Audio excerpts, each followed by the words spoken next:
Pushkin.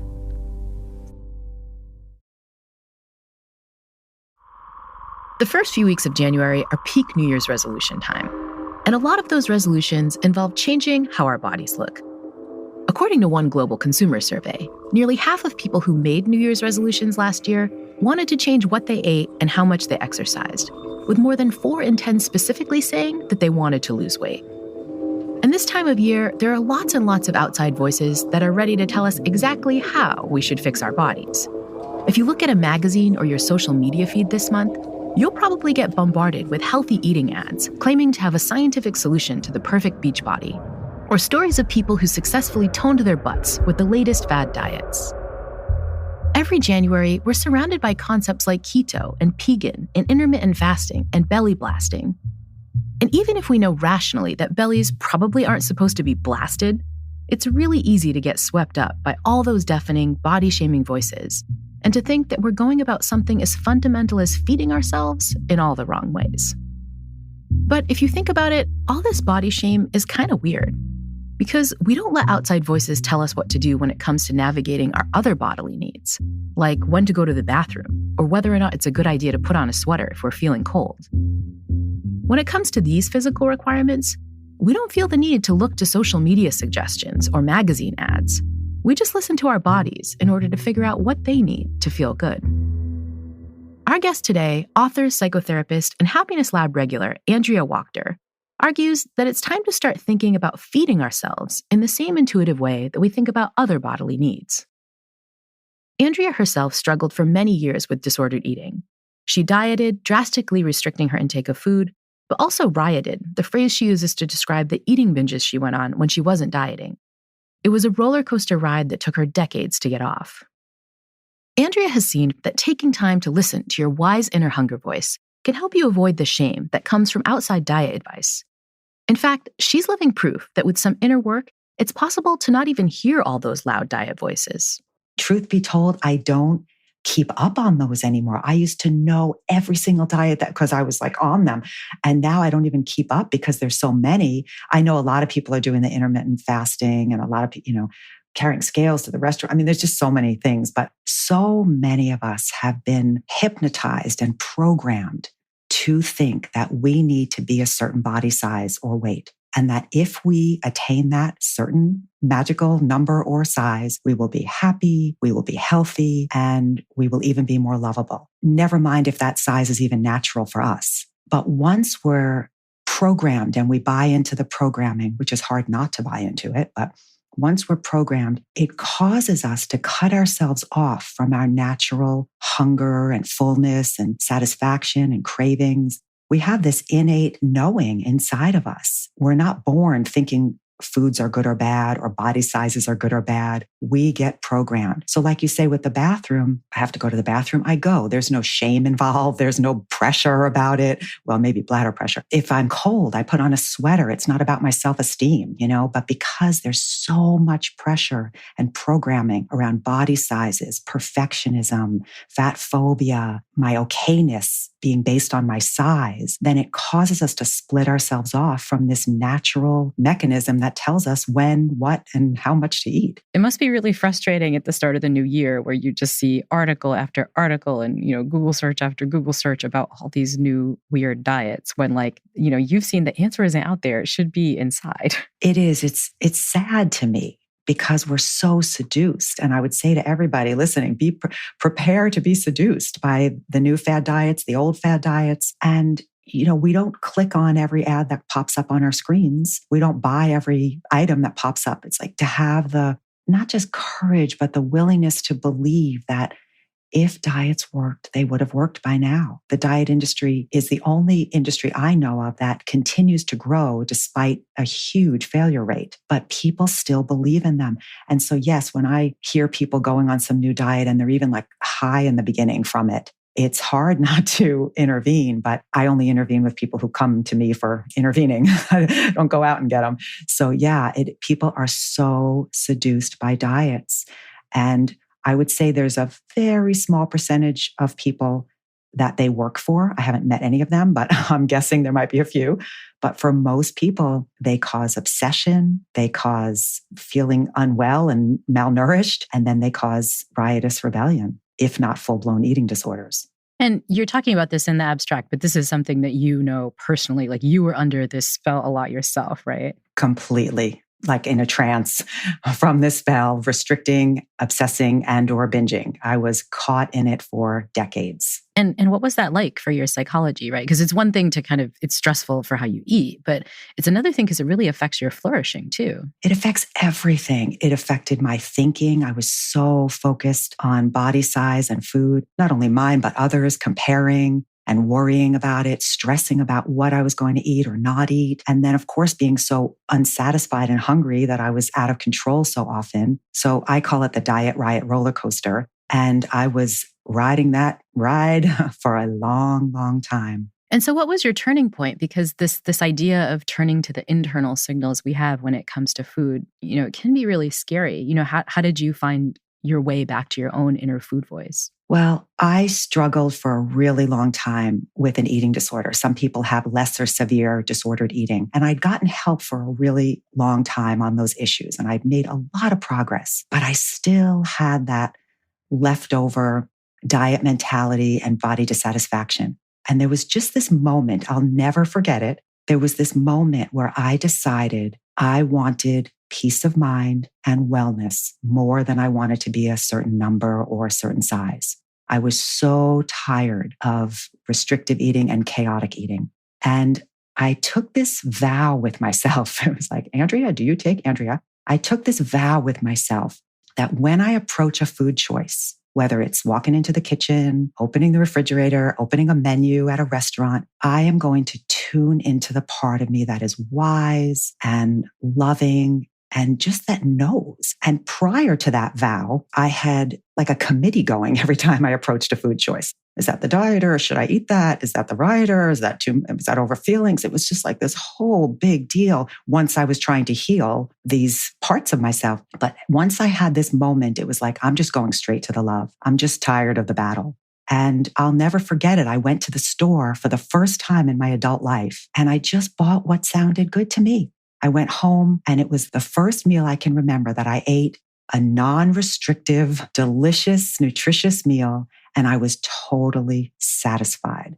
I mean, that sounds amazing, right? To kind of get off this roller coaster. But I think, for many of us, and, even for you back in the day, I think it's really scary because there's so much information out there telling us, hey, this is the right way to eat, or that's a bad way to eat, that this is so out there in the culture. It was scary because I'd only known two modes. I'd only known like caged animal around food or animal breaking out of the cage. I really didn't have any reason to trust myself because I hadn't been very trustworthy with food. But I just knew, and I kept reminding myself that I wanted peace of mind. And I didn't know what would happen to my body if I let go of that crazy roller coaster, restricting and obsessing and binging.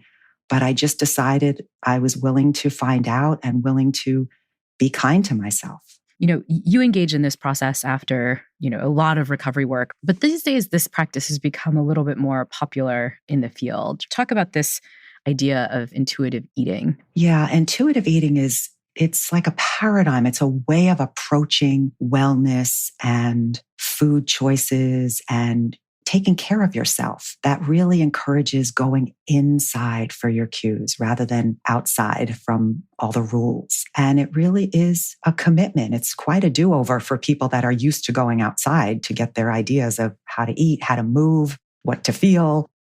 It originated with these two authors that are dietitians, and they wrote the book Intuitive Eating in the 90s, and it's still quite applicable today. We need it more than ever. So it's really about giving yourself permission, but also being kind to yourself and feeding. The old paradigm has been that we're told what we're supposed to look like, and then we try to eat and exercise in a way that makes us look that way. But this paradigm is about feeding yourself and treating yourself respectfully and allowing your body to unfold into the body that nature intended for you. I mean, it sounds in some ways so simple, but it's so counterintuitive given so many of the other outside forces.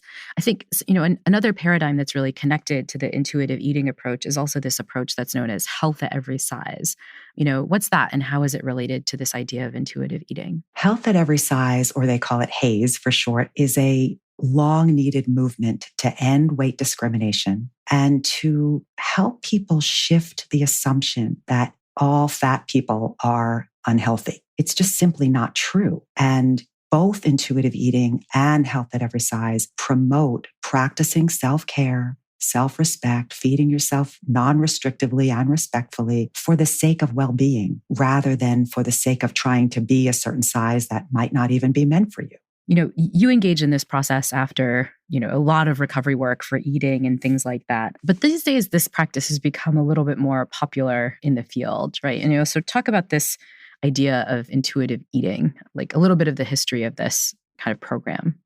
In practice, it's about becoming aware of diet mentality, being willing to acknowledge or even consider that diets don't work, that they're ineffective. If they worked, you would have been happily ever after your first one. And I'm guessing most listeners have been on more than one. Increasing your awareness of your body's needs, just like you're aware when you're thirsty, cold, have to go to the bathroom. Starting to get to know, when am I hungry? What are those signals? What sounds delicious to me? What does my body need? Tuning into your body's signals around movement instead of I should exercise or I'm not getting off the couch. What does my body want to do? And it takes a while to kind of peel off the layers, and get through the brambles of diet mentality to really hear that voice. It's a soft voice inside, this knowing, loving wisdom.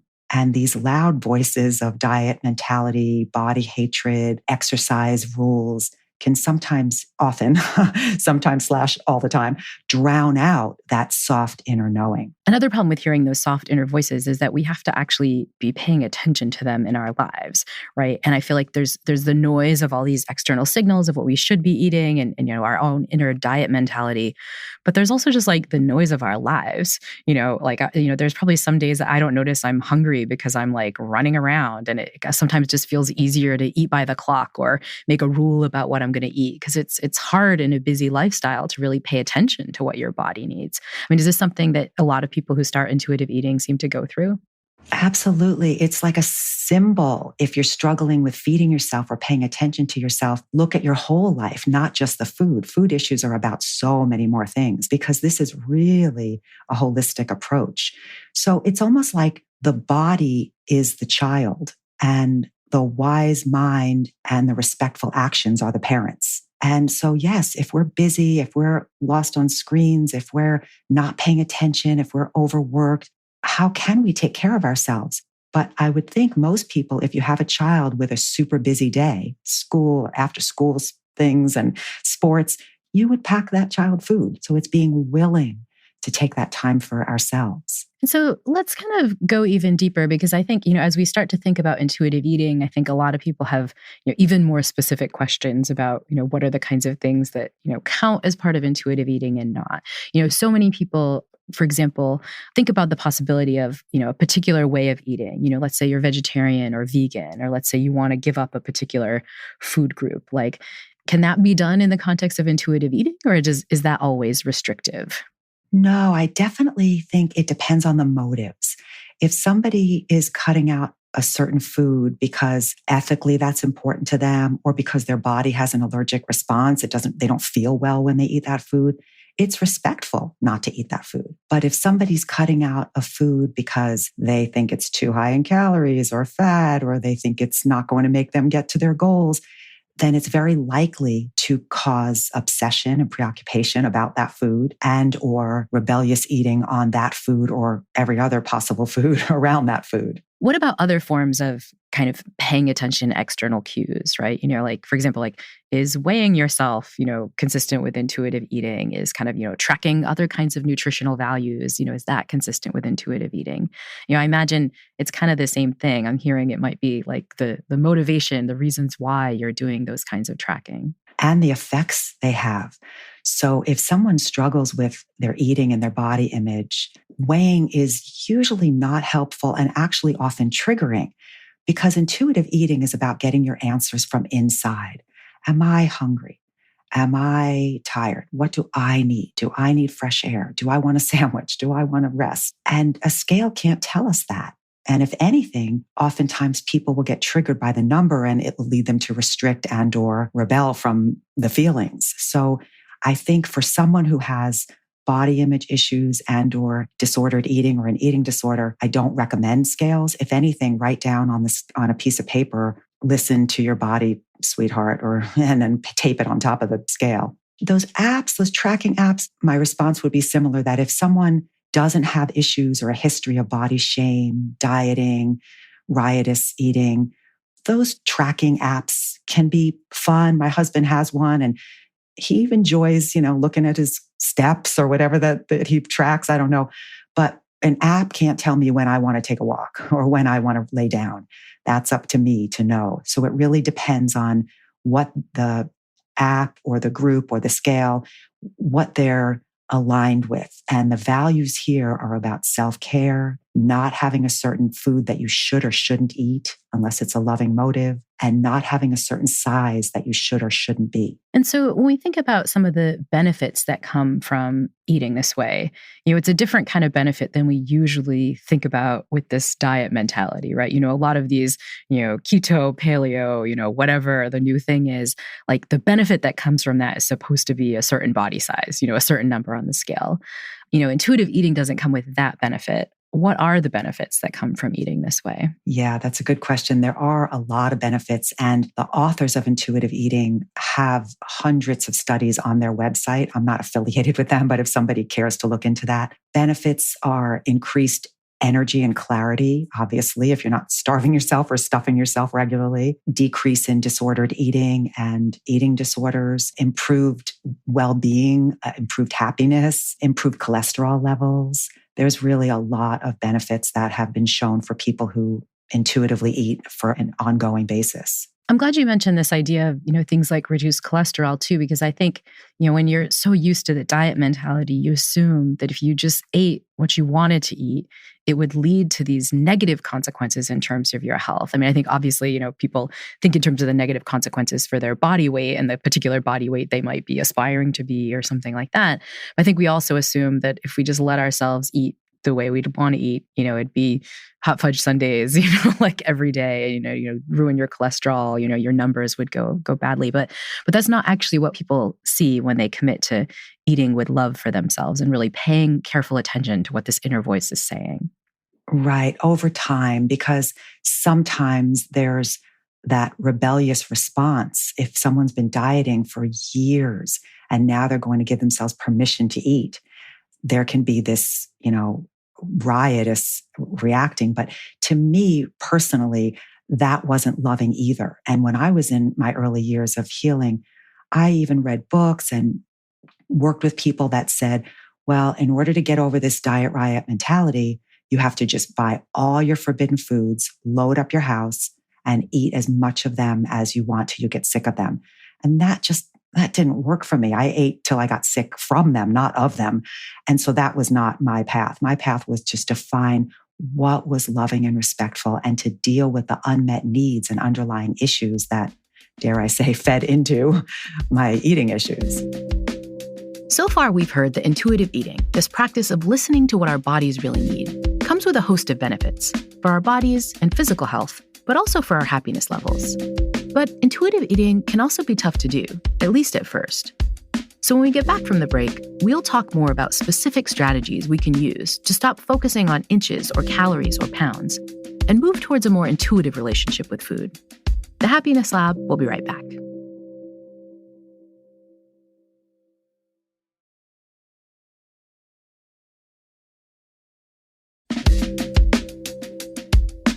Psychotherapist, author, and Insight Timer app teacher Andrea Wachter has helped thousands of students find their wise inner eating voice.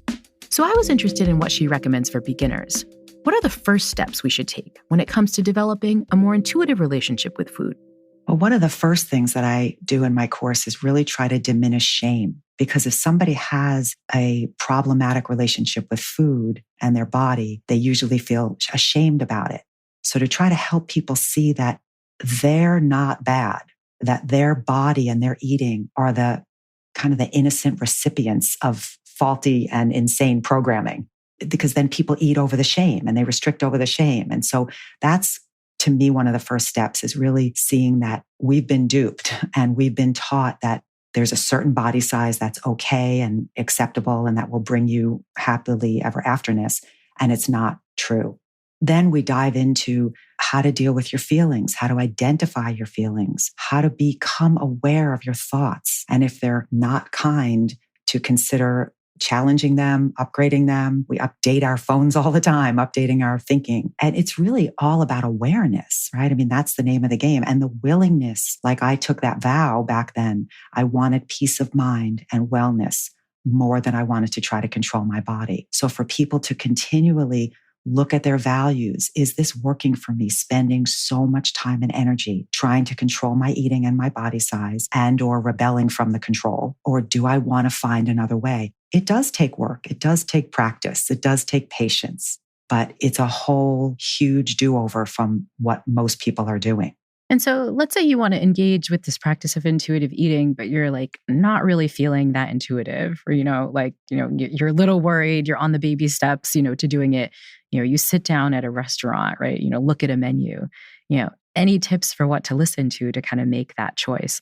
Well, for myself, when I was in the trenches, I would ask myself these questions. I think we did a whole podcast on one of them. I love these questions because it is so hard when you're immersed in diet mentality. It can drown out that inner knowing. So I found when I would ask myself, how would I feed someone I love who doesn't diet or riot? Because if you're thinking of feeding someone else, there's not the shame there. There's just kind of wisdom. And, I would feed them this, or I know they love this, or they like this. So how would you feed someone else you love who doesn't diet or riot? What feels the most loving for your body right now? What feels the most respectful for your body right now?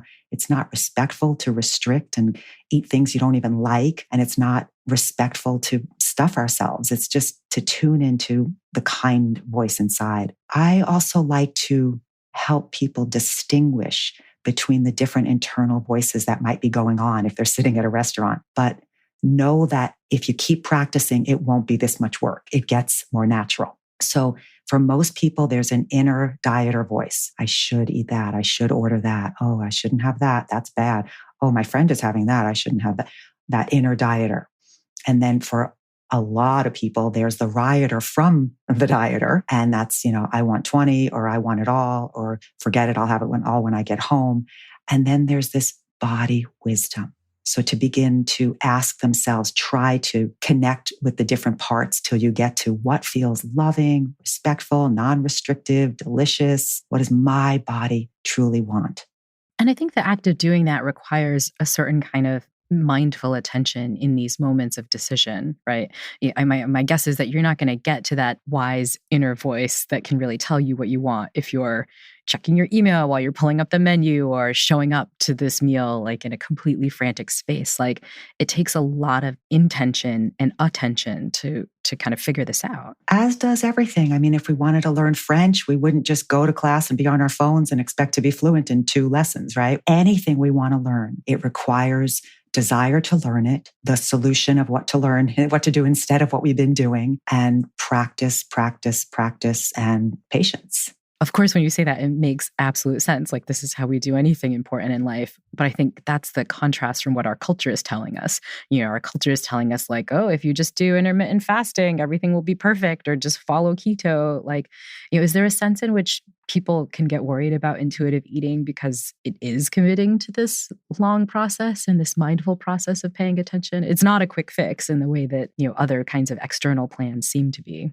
That's true. And I would say, look at your history. If diets were effective, the first, or maybe even second, I'll be generous, the second diet you went on would have done the trick. You'd be at the body size that you think would make you happy. You'd feel great. Your eating would be pleasurable and nourishing and not a big problem.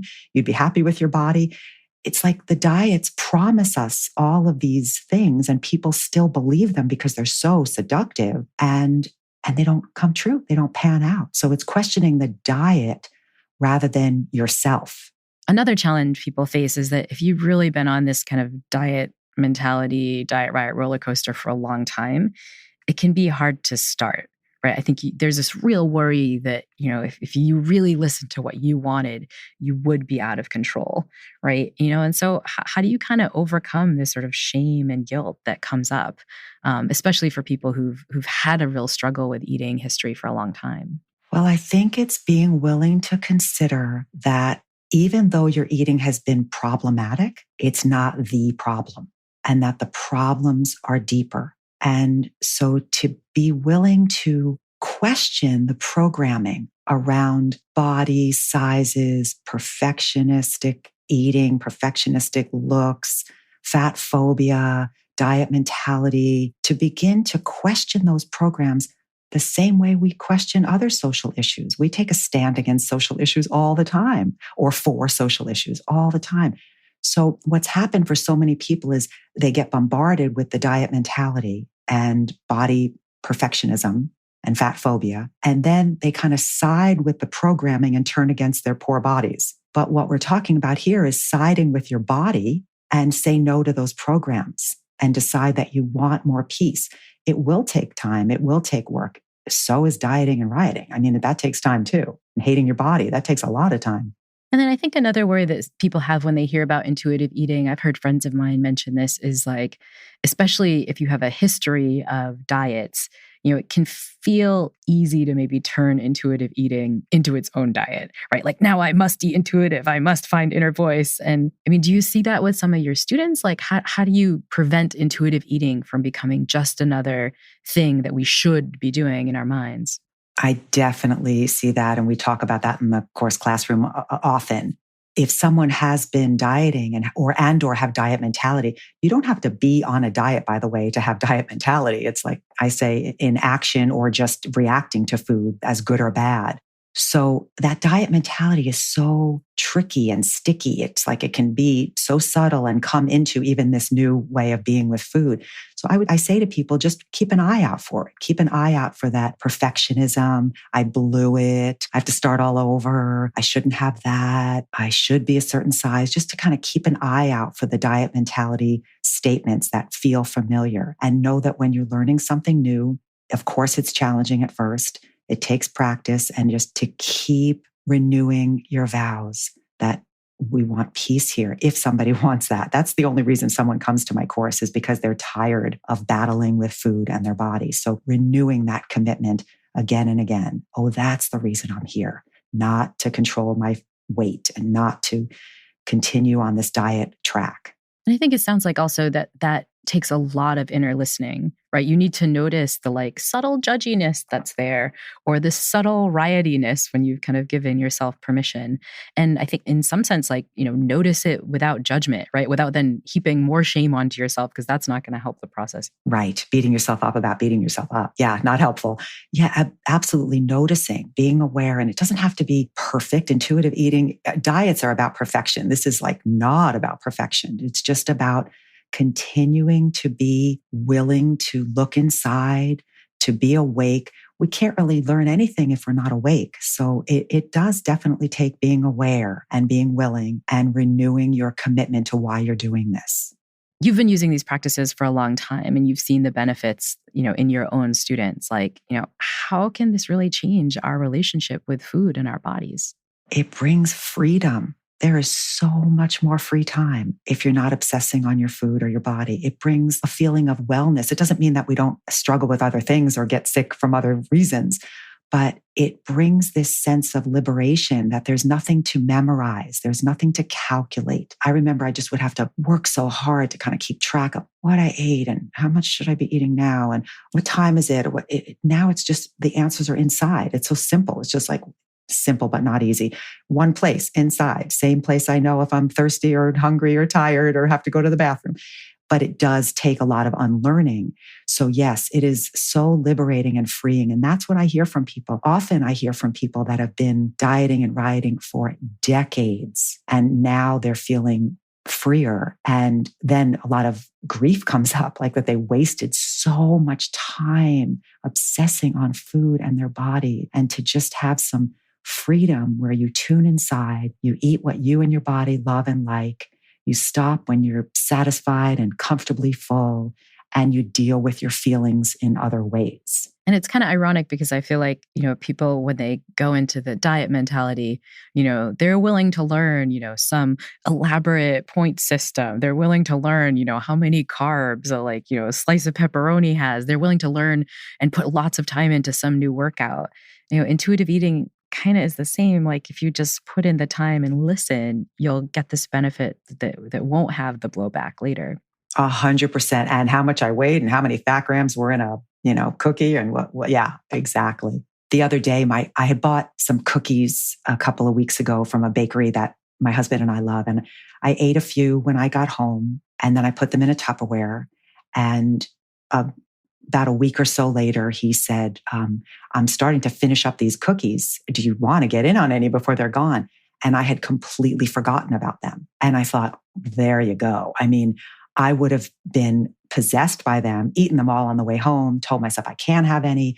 Cookies and I had a very difficult relationship in the past, but just that I could forget about them, enjoy them when I had them, and then was not possessed by them. I, say no more. I think part of it is that we get really seduced by, the hope of a new diet. And, maybe in some cases, even the kind of, veneer of science that comes with some of these diets that are out there.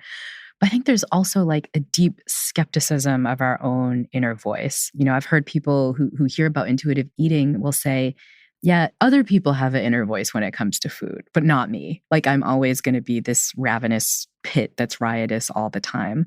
I mean, do you get that in your students of people who just simply don't trust that the inner voice is in there and that they'll find it? Right. But we've been brainwashed to believe that a certain body size will bring us happiness, health, and forever afterness of everything. And so that brainwashing is thick. So it takes a lot of washing our brains of those beliefs, those programs. They're so deep for so many people.